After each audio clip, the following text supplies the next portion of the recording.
There was talks of brown paper envelopes filled with cash. It's going to be Azeez United's work, bruv. He had the back injury.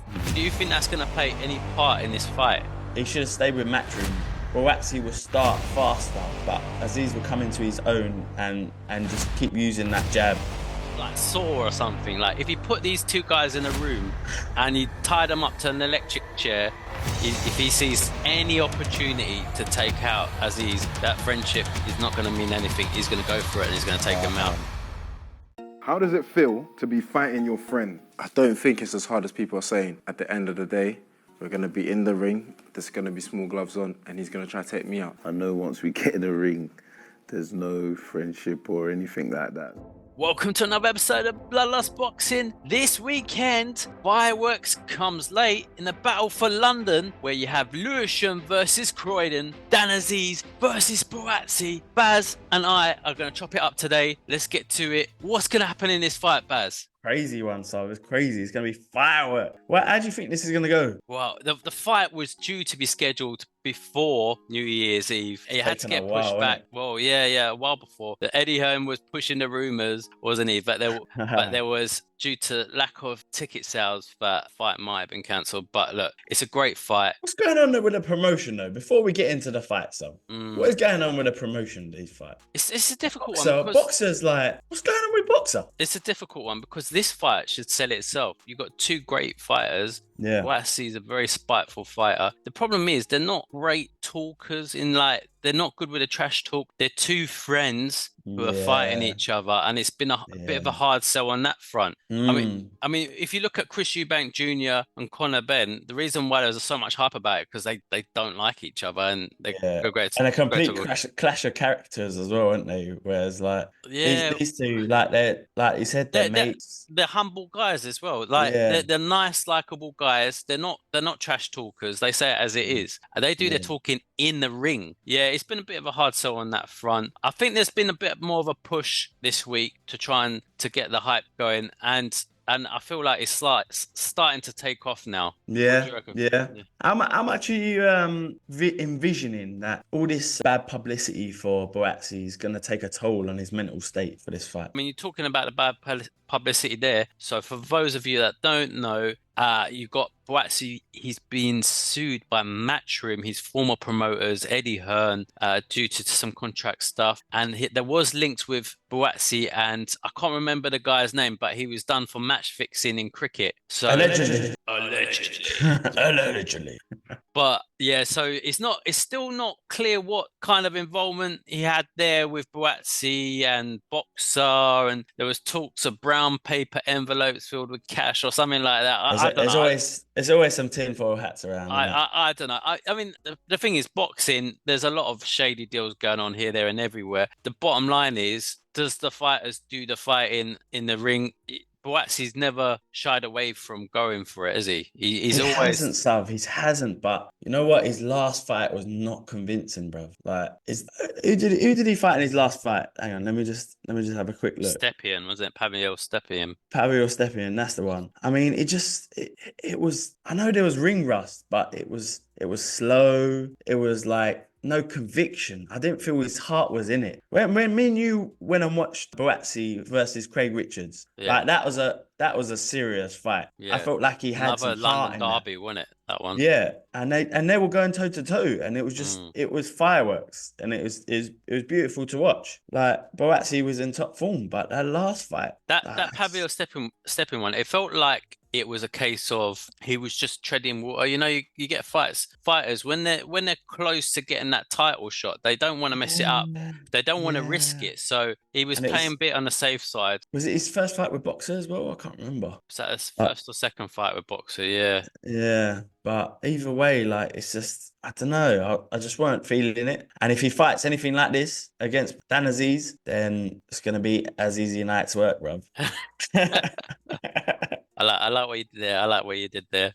Well, I like both fighters. Buatsi, he's trained by Virgil Hunter, famous trainer for training Andre Ward. Amir Khan. Known for training Andre Ward, Amir Khan, they had a little stint together. Buatsi, he has those stints in fights, and it's quite noticeable actually, where he steps off the gas, and it's almost like he hasn't got the energy, or he's worried about gassing out. And like something I thought about with that is that because he's overtraining, and by the time he gets to fight week, he's overtrained and he's tired, or is it because he's got a fitness issue there? I'm not sure. What do you reckon? See, I think it's the other way around. You know, I always felt like Buatsi's fitness has always been good. It's just I feel like his heart just wasn't in it for the last fight. That's literally all it was. I mean, towards the end of the Craig Richards fight, you could tell he was tiring, but then so was Craig. There's been a couple of fights. I noticed it with Buatsi. He has to find that second wind, and when you're watching him, I'm looking at him and I'm thinking,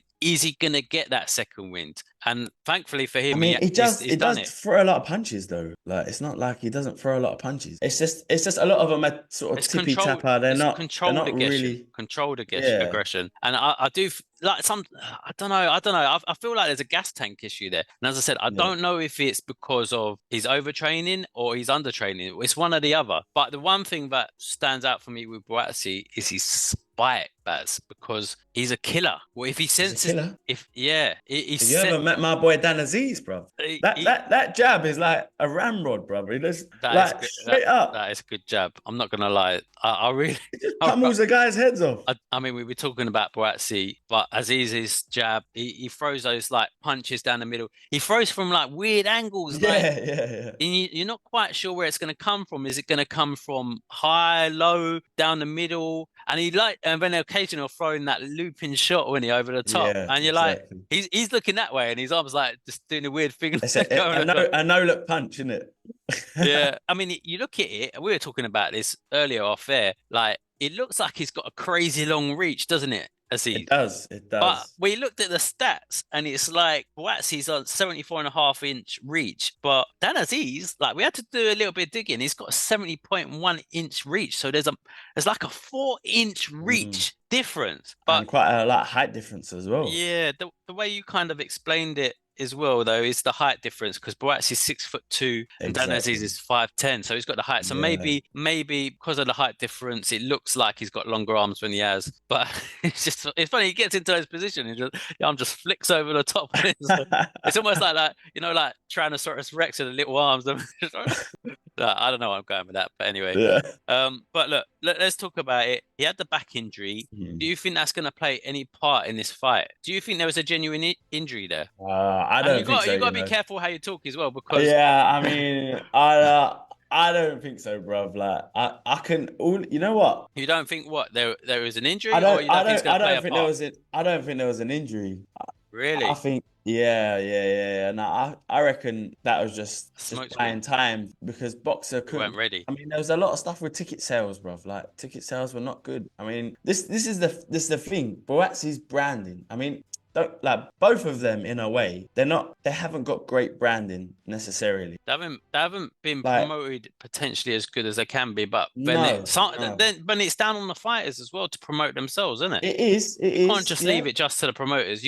Fair enough, they got to do their job, but the fighters have got to promote themselves as well. And I feel like Buatsi tried that. Like, when he signed for Boxer, it felt like he was doing a bit more media, trying to do a bit more things, but he stepped away from that again. It just doesn't work. I don't think Boxer's helped him one bit. He should have stayed with Matchroom. And as for Dan, like, I mean, I can see he's trying with certain aspects of his media and stuff like that. But again, like, I feel like these promoters are not doing their job. I know you're saying fighters have got to do it themselves as well, but they're both humble guys. If you go and listen to them, I saw the face-off between them two on Talk Sport, and Azeez is just like the way they were talking to him in there. It's like, if I was like, any other fighter would bite back, but he's just like so chilled out. And the thing is, if you hadn't seen Azeez fight, then you'd be thinking, there's massive levels and difference in class. But when you go back and you look at Azeez fight in the ring, he brings it. He brings the fire, doesn't he? Yeah, and he's got the spite. You say Buatsi's got the spite, but Azeez has got more spite for me. One thing I keep thinking about is, it's like Saw or something. Like, if you put these two guys in a room and you tied them up to an electric chair and you had a timer with 3 minutes, and you've got to push a button, and if whoever doesn't push the button is going to get electrocuted first, and the other one survives. I think there's only one person coming out of that room, and that's Buatsi, man. Oh, He's a killer, man. Yeah. When it comes down to You it, reckon? yeah. I think Azeez would be like, look, mate, we'll go out together. maybe it's just it doesn't happen. But I can imagine Buatsi being like, I think there was some other game show like that. I think where like you had to like it was like greed one where like you could take the money or you shared it. Yeah. And that was just ruthless like that. But yeah, I'm going off topic now. We're going way random topic. Let's tell the guys at home what we're doing. I mean, we've got to talk a little bit carefully because we actually started training in danazeez, like one of the gyms he's trained at, and he was training at that gym before he got injured in the first matchup before it got pushed back. So we've basically been doing a bit of basic training. We've gone back to basics. Those of you who don't know my background, it's a kickboxing background, and it's been a while since I've been actively in a gym. Baz, you've had a bit of a taekwondo background, and but I mean, when we talk on the show, we're talking as boxing enthusiasts. We love the sport. We watch a lot of boxing. We're like the Arsene Wengers of the boxing world. We may not have the extensive pedigree in the gym, but 9 times out of 10, if you go back and look at our predictions, they're spot on. And it happens as we say it, yeah. Like especially in comparison to some of the experts. But anyway, we started training a bit of basics back in the gym. And it's the same gym as Azeez, although we haven't seen him there, so he must be training somewhere else. He was linked up with Buddy McGirt for the fight before it got cancelled. Then Buddy McGirt went and was training with Callum Smith. I don't know if they've really linked up again because I'm looking into it. They've sort of split the camp in the past between a coach, Mark Gillespie, and Buddy McGirt, and I think that's what they might be doing now. And the interesting thing is Mark Gillespie actually used to train Buatsi. So he trained Buatsi for like his first 10, 11, 12 fights. So he knows Buatsi very well. And that's probably where that link up came up before. You think that's going to play a part? Yeah, well, it might do. So he's going to have to back his man he's with now, and that might give him a bit of an edge on how to defeat Buatsi. I mean, what do you reckon, Baz? I mean, I could only see this going one way for me, and that's Dan doing his thing. Yeah, man, I can see it. I mean, he's got, like I said, you think he knocks Buatsi out? I don't know if he knocks him out. But I'm gonna say that he's gonna put a bit of a hurting on Azeez, on Buatsi. There's gonna be a cut in this fight. There's gonna be a cut. Yeah, like, you know someone's gonna get cut. I was actually thinking and the earlier. Fight, I got a feeling the fight might be called off from a cut. If there's a really bad cut in the fight, the referee might stop the fight due to a cut. Well, don't put no bets on just because of that. Like, stop saying that. Actually, last time I had a feeling, it didn't quite come off. So yeah, forget the feeling. I'm going straight up knowledge again. Yeah. Straight up knowledge. Right. Nah, I think Azeez will get it done. I think it'll be a tale of two halves. I feel like Buatsi will start faster, but Azeez will come into his own and just keep using that jab, and he'll just be targeting because he's very efficient with his punches compared to. He's got good work rate, Buatsi. Azeez. Yeah, and that's it. He just keeps going. So yeah. How about yourself? Like, what are you saying? Like Azeez, when he's throwing punches as well, have you noticed the little Superman punch he does? It's like I think like from quite far away. I've heard someone say it's like a Mario Kart punch because he does this thing where he like sort of almost jumps up with 2 feet and like throws a little punch, and it goes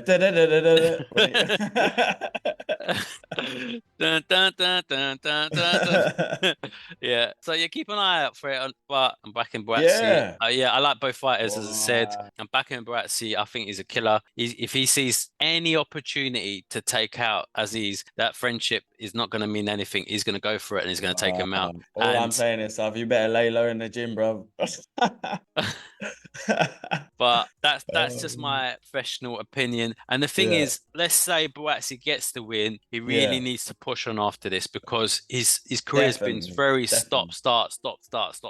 He needs to jump up and take that. Like if he gets a win here, but he needs to push on and try and push for a title shot. Although the belts are tied up with Bivol and Beterbiev, so yeah, he might have to wait a bit longer. I mean, what do you reckon, Baz? Yeah, I mean, look, they can't wait long. They can't wait long. Either one of them, really. They're not getting any younger. They've both got plenty of amateur pedigree already behind them. They just need to push for titles now. Yeah, That's danazeez 34, done it the hard way. Buatsi 30 years old. He had that. But he went Olympics Pedigree. I believe he was a bronze medalist. Yeah, they've both collided, both been on two different trajectories, and they come together. They meet in London this weekend at Wembley. If you haven't already, go get your ticket and watch it this weekend. That's it. And hit that subscribe button as well. Yeah, do that.